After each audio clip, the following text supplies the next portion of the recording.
Hello, West Civ students. It should be Tuesday when you're tuning into this lecture, 414. We're going to run through a little bit of Chapter 21, some big themes that I want you guys to be prepared to discuss in class on Thursday in our live session there.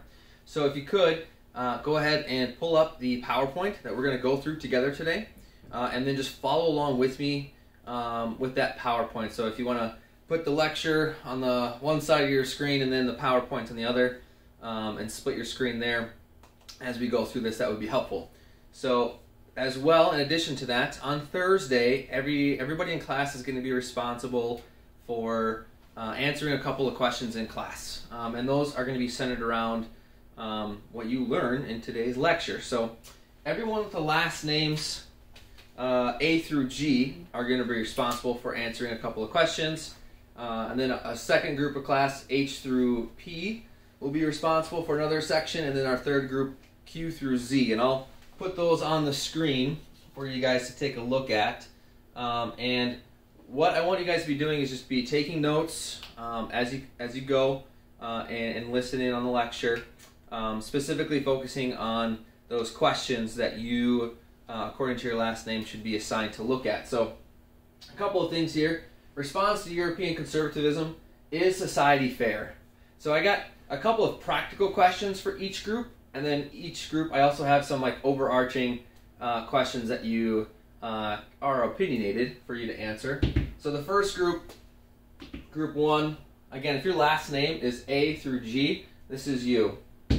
You have 4 questions to answer. The top 2 are the kind of hypothetical opinion-based questions. The second 2 are kind of based straight out of the lecture. So to start with those, what new ideas develop in response to conservatism? All right, so what are the new ideas that develop in response to the conservative type mindset? And then what can we learn from the way Europe solved their problems? Okay, so that's kind of, you're going to want to take the whole thing in here and kind of look at what can you learn from how Europe solved their problems. And there's a couple different approaches on some European countries do things very differently than others when it comes to the response of how to handle against conservatism. And then for you guys, is Southwest the perfect school, and is it a decent school? So kind of 2 big questions there. Obviously we know that it's not the perfect school, but maybe look at why isn't it that way, or why, what could be more perfect about it? That's an interesting question. Is it a decent school? So you gotta, what's your scale, your rubric for overall what goes into making it a perfect school, a decent school? Where does it lie on that spectrum? So that's group 1. Group 2 and 3 are also going to coalesce around these questions here as well, and we're going to form kind of a big picture and theme of what we're trying to get at here. So again, these are the questions for your last name, letters A through G. All right. For each class. So pay attention to those questions. Be prepared to answer all 4 of those questions. In class, I will look at your last name of like, boom, Samantha Anderson, you were assigned these 4 questions. Tell me your answer for, is Southwest a decent school? And hopefully you'll have an answer, okay? Group 2 are letters H through P for your last name. Your 2 big picture kind of hypothetical questions here are: should we pursue perfection? Like, as Southwest Christian, should we be pursuing perfection in our school? And what is necessary to make a society work? So you can think either in terms of a society as in like the Southwest Christian society, or you can think more broadly as in like the United States, or maybe more locally as in Carver County / Minnesota. Generally speaking, our society isn't going to be like worldwide society, because that's just never going to happen. But in respect to either the United States or Minnesota or our school, what's necessary for it to work? What's necessary there? Your kind of lecture-based questions there are: what similarities exist between conflicts in France, Great Britain, Greece, and Ireland? So that's going to be kind of wrapped up a little bit towards the end, but also throughout.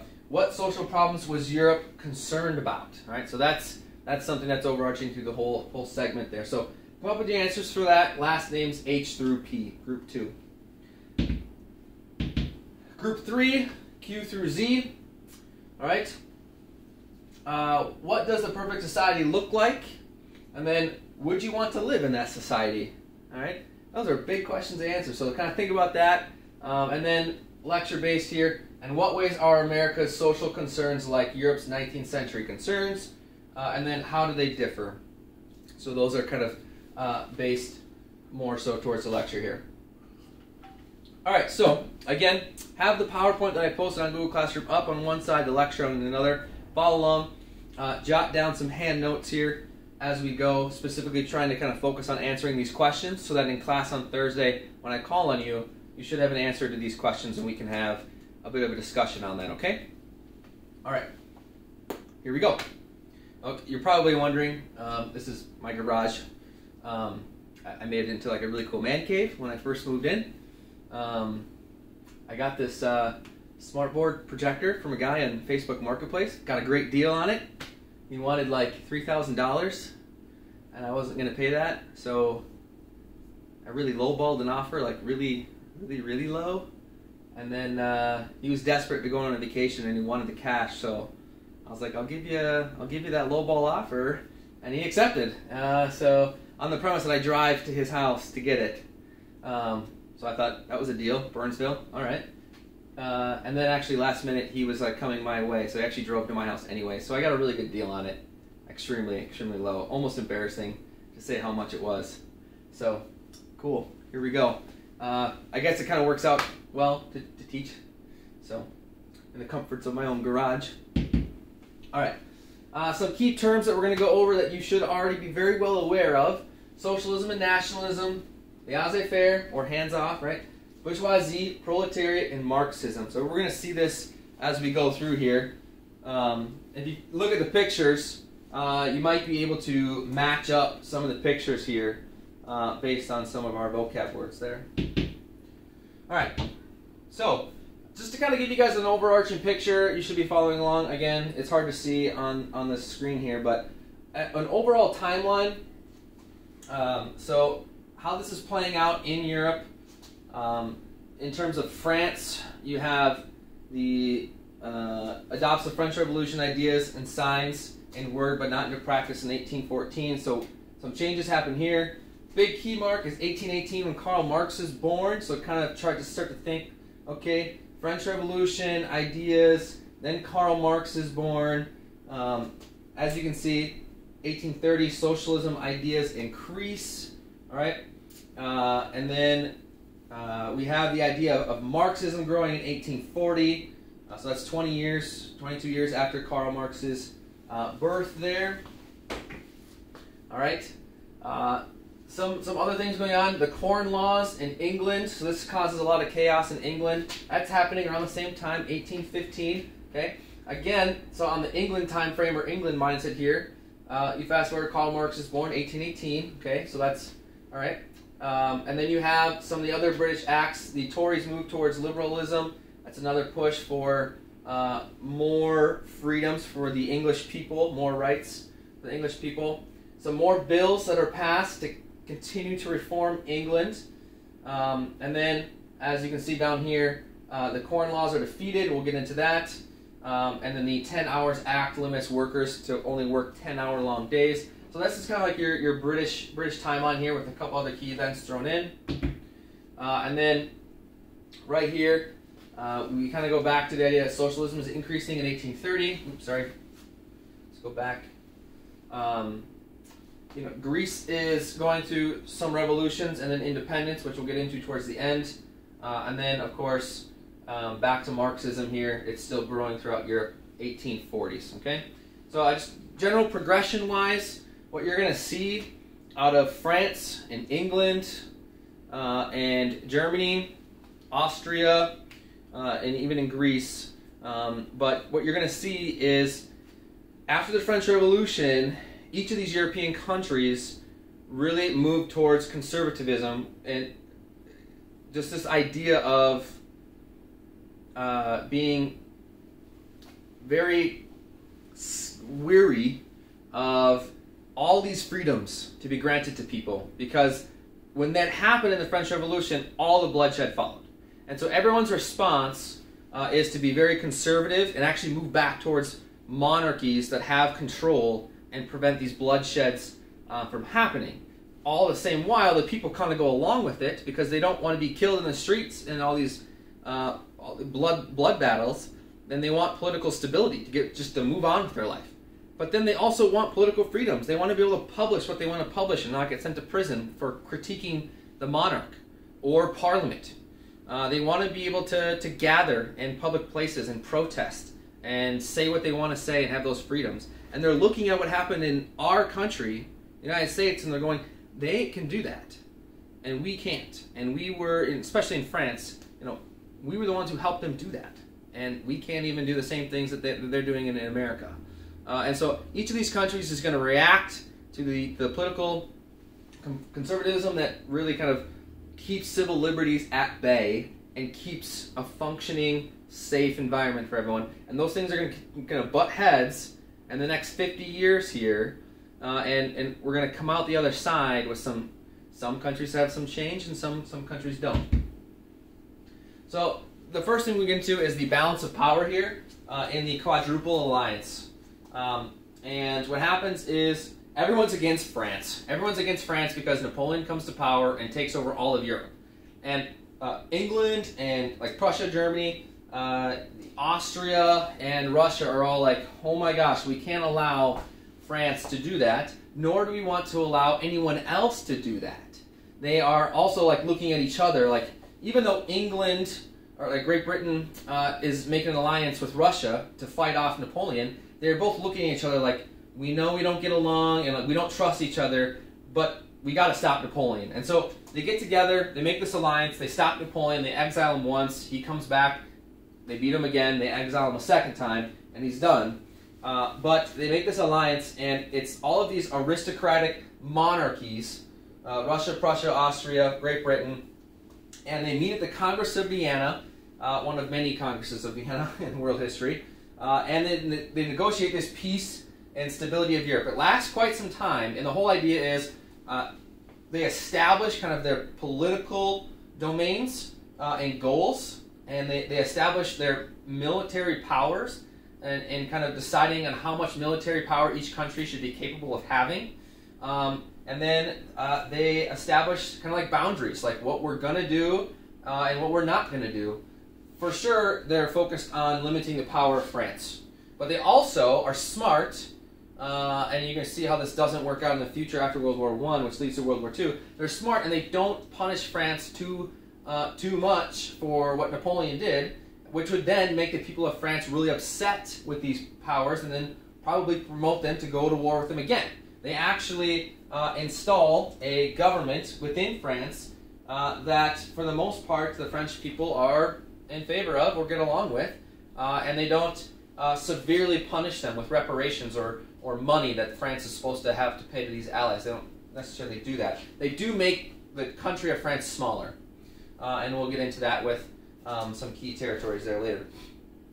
All right, this guy, Metternich of Austria, big conservative, really believes that liberal ideas and nationalism are, like socialism, going to be the death of the world again. It's going to be French Revolution, bloodshed, heads rolling all over again.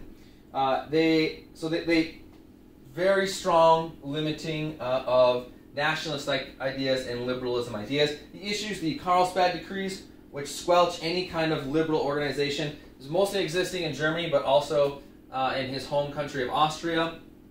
Mostly what that does is you can't print anything or be gathering to talk about any these liberal or nationalistic ideas. Not without getting punished for it. So this is him here. Alright, on the scene, on the other end of the spectrum is Karl Marx. This is Karl Marx. Alright, he's German.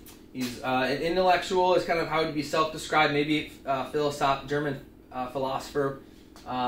He birthed the idea of Marxism based off of his name, and it's kind of born out of this idea of socialism, which is gaining a ton of speed at this time. And his push is to call for the working class, or known as the proletariat, to revolt against their masters, those who own the means of production, who are known as the bourgeoisie. And he wants to have that production shared and have goods shared equally. So his whole idea is that capitalism has grown out of the French Revolution, and this whole idea of laissez-faire or hands-off economy, where the government doesn't regulate the economy. You can do whatever you want economically and get rich doing whatever you can. And his theory is that the rich are getting richer and the poor are getting poorer, and the poor, the proletariat, will have no chance to ever become wealthy or middle class or into the bourgeoisie category. And his theory is, which is kind of the philosophy side of his spectrum, is that the proletariat is going to rise up, and that they should rise up and overthrow their masters and then share those means of production. So that's kind of his take, his background, and it becomes a significant movement. And so it's definitely a strong connection with socialism. But to be clear about nationalism, this is where people are united over a common language, history, culture, and territory. We've gone over this relentlessly, so we're all aware of that.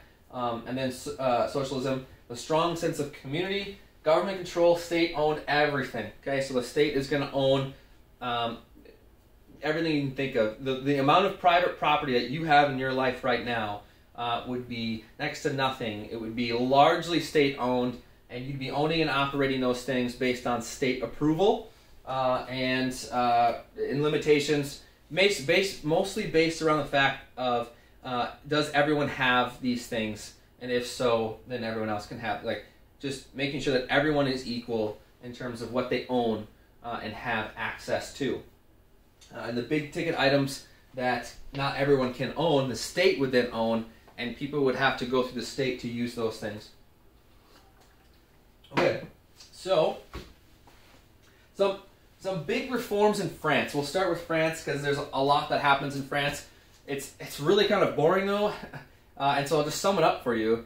France has this roller coaster ride of, just like the French Revolution, where they so strongly desire all these political freedoms, and they go out in the streets, and if you've ever seen Les Miserables, it's just like that. In fact, I believe the musical is based off of this time frame in France, where they're just so fervently desiring what America has, and then bloodshed happens, and the people recant and quickly decide, we don't want this, this is going to get awful, let's just make peace.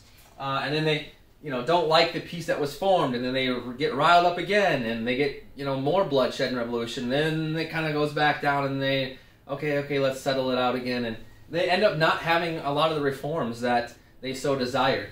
But to kind of put it into perspective, they are granted a government from the Congress of Vienna. So the Quadruple Alliance gives them this kind of government, and they essentially establish limited male vote. So only wealthy males, specifically males who own property, which is why it's the wealthy portion, are the ones who are allowed to vote. So if you don't own property, or sorry, not property, basically that's in context of land, you're not going to be able to vote.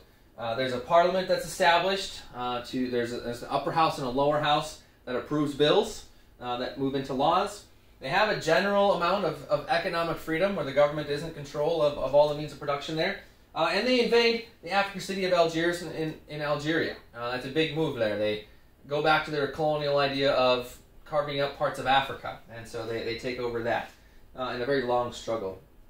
However, the political system headed by it's kind of a constitutional monarchy is very lazy. There's a lot of corrupt politicians, and the lower poor classes are dying for change and safety in terms of and what's going on with the Industrial Revolution, and limiting their work hours, and just needing reform to capitalism, which is just exploding and generating lots of wealth, but also on the backs of the poor people in France, and they're not getting any protections from their government, and the government's being lazy and corrupt, and so this leads the poor people of France, just like Karl Marx had predicted, to this big revolution, the second, known as the Second Revolution, in reference to the first revolution being the French Revolution.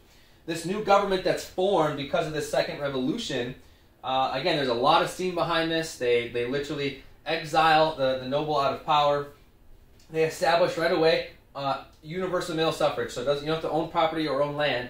All you have to do is just be a male, and you get to vote. A 10-man executive committee, so that's like 10 presidents who head the country and make decisions voted in locally.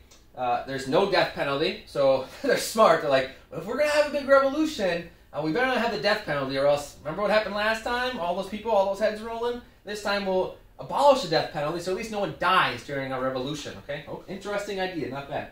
They free all the slaves everywhere, like even in their colonies, in like Haiti and parts of Cuba and even in Algeria, and of course in France too. So they free all slaves everywhere. But the whole thing ends in failure. A new government led by Napoleon's nephew comes into the scene and ends all the bloodshed and instigates more of an authoritarian regime. Unbelievable. It's just like they had it, they were there, and then they lost it. And the people of France lose out. Okay? So that's how France handled their fight against this pushback against the revolutionary ideas. That's how they handle their pushback against conservatism. So they go all in. They create this whole new system, but the people aren't happy with it. It doesn't work out as well as people had thought, and because the bloodshed is just too much again, and there's just too much quarreling in the streets, they revert back to another old regime. All right, so we'll see what happens with France later on in the future. They're not done yet. They're not done yet. On the other hand, Greece has kind of just maintained itself. They have been under the control of the Ottoman Empire for a very long time. And the Ottoman Empire has basically kind of kept their hands off Greece and hasn't been super authoritarian, like you have to follow our way of life and culture and everything. They've basically let Greece exist as a Greek culture and society for a very long period of time, but they are united by the common language and heritage of their great founding of Alexander the Great, and even beyond that, with their ideas of democracy and their famous poets. And they're very proud of their culture. And at this time, they want to finally get off from under the heel of the Ottoman Empire. And they have a lot of support from Russia, who Greece is a very Orthodox Christian culture, and so is Russia, so they had that alliance there. And then England's all for Greece being independent. America's all for it. A lot of European powers are for Greece maintaining and getting their, or not maintaining, but for getting their freedom and independence, because everyone loves their history. And they just want, yeah, you know what, Greece should be independent. They have a proud past. They should be independent. And so the Ottomans are like, yeah, no, that's not how that's going to work. And so the Ottomans are like, we're going to fight back. If Greece wants independence, that means war. And what ends up happening is the Ottoman Empire realizes that everyone's against them on this, and they're not very ready for war. And so they basically, there is some conflict, but ultimately they allow for some Greece independence. All right? All right, next couple of countries here is in Great Britain. British has a constitutional monarchy, which has gone unchallenged for a very long period of time. And basically the several reasons for that. One is because people in England generally, life is pretty good. They have a large amount of freedoms, both religiously and politically, and there's a lot of economic opportunity. So there's not like widespread depression, there's not famine, there's not people dying in the streets here. They're doing just fine. So all of that political upheaval doesn't happen because there's not that catalyst for it. And so the people in England are doing just fine. However, there is the catalyst in the form of a small famine, and the British need to start importing a lot of corn, which is like grain, or specifically grain, which they call corn, into England to help feed their starving people. And they tax that imported corn at a very, very high rate, which makes domestic people who produce corn in England very wealthy. And those people are already the rich elite class because they own the land already. So that makes the rich elite people really wealthy and powerful. At the same time, food becomes really expensive, and people in England are like, this is dumb. We should be able to import food that's cheaper in other parts of Europe, and so that our price of bread isn't extremely high. Because who wants to pay, 20-30% of your income, at one point towards food? It should be a lot less than that. And all of a sudden, if you're paying 40 or 50%, like half of your money towards food or even higher, really, that's going to cause a revolution, right? And so that was the one thing that that brought everyone together, right? And they pushed for the corn laws to be abolished, and then as well, they want everything else. They want universal male suffrage so that everyone can vote, which wasn't the case at the time. And they really kind of wanted to do with the whole nobility piece altogether, and move towards more of an American system. But all the groups and factions couldn't quite get together on this, and instead, the political elites who were on top kind of saw what was happening in France and had seen what was happening elsewhere, and they're like, let's be smart about this. Let's give them some of these freedoms. We'll still maintain our power and authority. We won't be as rich, but the people aren't going to rebel and kill us. That sounds like a good plan. And so they issue a significant amount of reforms to help the poor and the working class, specifically to help keep the country from complete and total disaster. One of those was the limiting the workday to 10 hours, and they repealed the corn laws. So simple fix there, and then a simple fix as well to kind of ease the troubles for the lower class people, like slaving away in these factories. So England goes a different route. They kind of just appease the people and keep them in line, and generally try not to make their life horrible, and give them opportunity to get out of the low class as much as they can, and at the same time kind of keeping the political stability pendulum on a safe level. So that's kind of where Great Britain's at.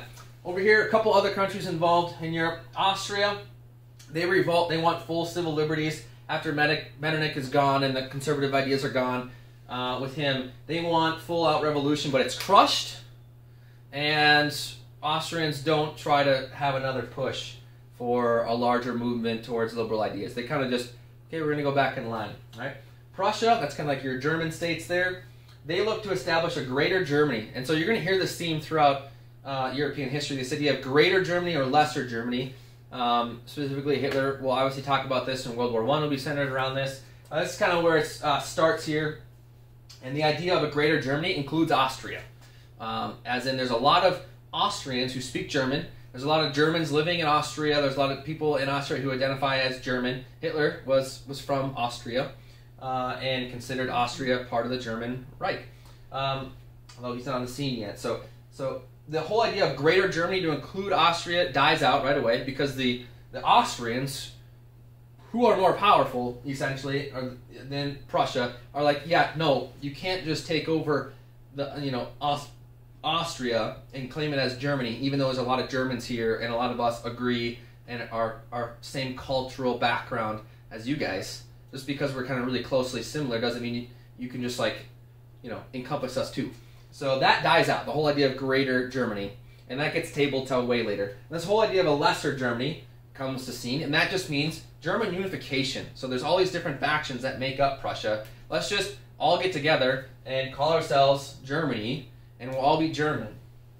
And it's centered around liberal constitutional monarchy, and some freedoms, but it really fans out, and you get some unification, but not total unification yet. We're not talking about an actual Germany quite yet. And they end up keeping their ruler, Frederick Wilhelm, in power, who was previously in power, and he basically has this uprising in Prussia, and he's basically like, all right, I'll grant you guys these freedoms, and you can peaceably assemble, and you can have your newspapers write what they want, and I'll be accountable to the legislature, and I'll bend my rule to them, so that, because the legislature is elected by the people, essentially the people will be in charge. I'll do all of that. And he basically just, yeah. And he takes it as like a song and dance, and the German people are like, okay, cool, sounds great. He's a good guy.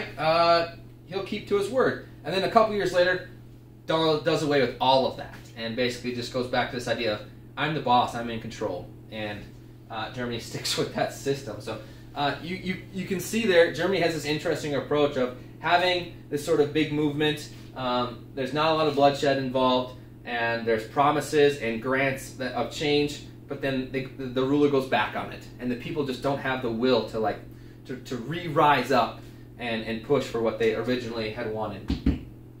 Okay, so there's shifts that are going on in these different countries based on some of these movements here, and I just want to circle back to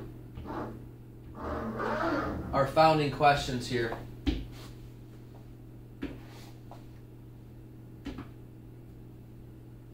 Oh, there we go.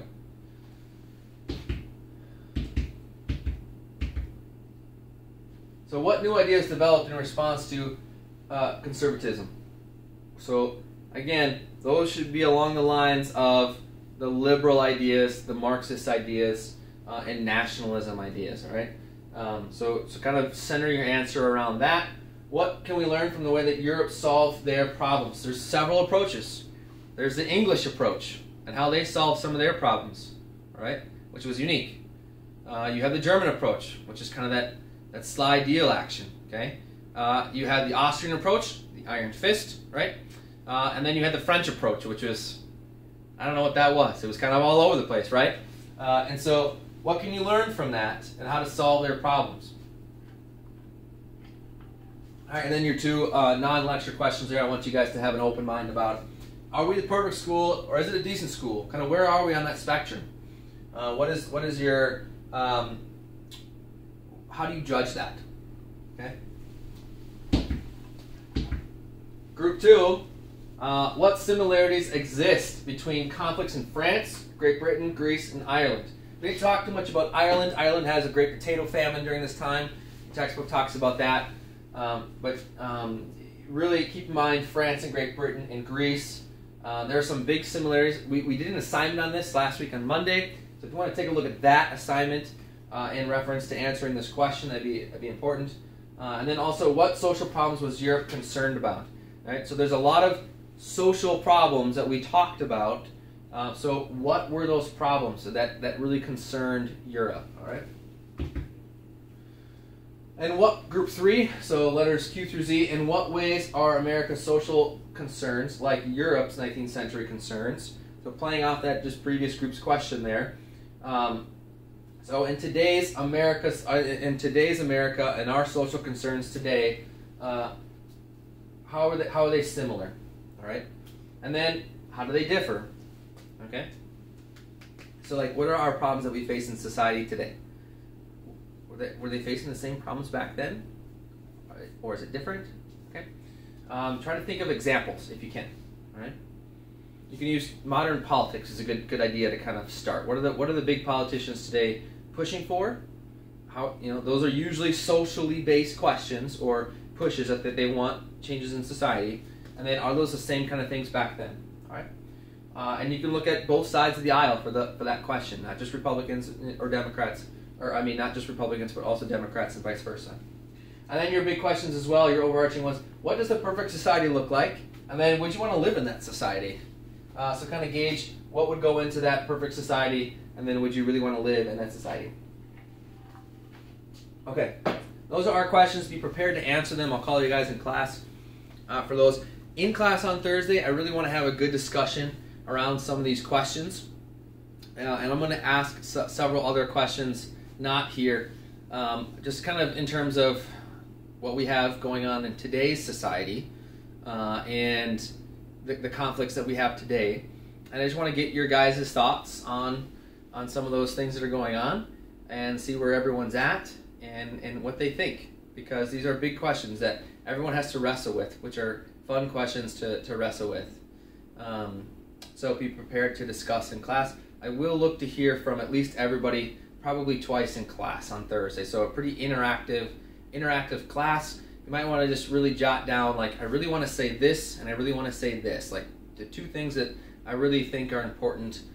Maybe this is the one thing I want to say about the questions that I was assigned about, and then maybe this is my opinion on this thing, or these are my thoughts on this idea. I'll probably structure it around a philosophical chairs type assignment that you are probably used to. So you probably will see in class on Thursday during our live discussion some kind of grading criteria for speaking in class and having a thoughtful thing to say in class. Specifically, for sure, I want to see everyone answer one of their questions that they were assigned and having a good response. It would be very not good if I call on you in class on Thursday and you have no idea the answer to one of these questions, or you're just really far off the mark.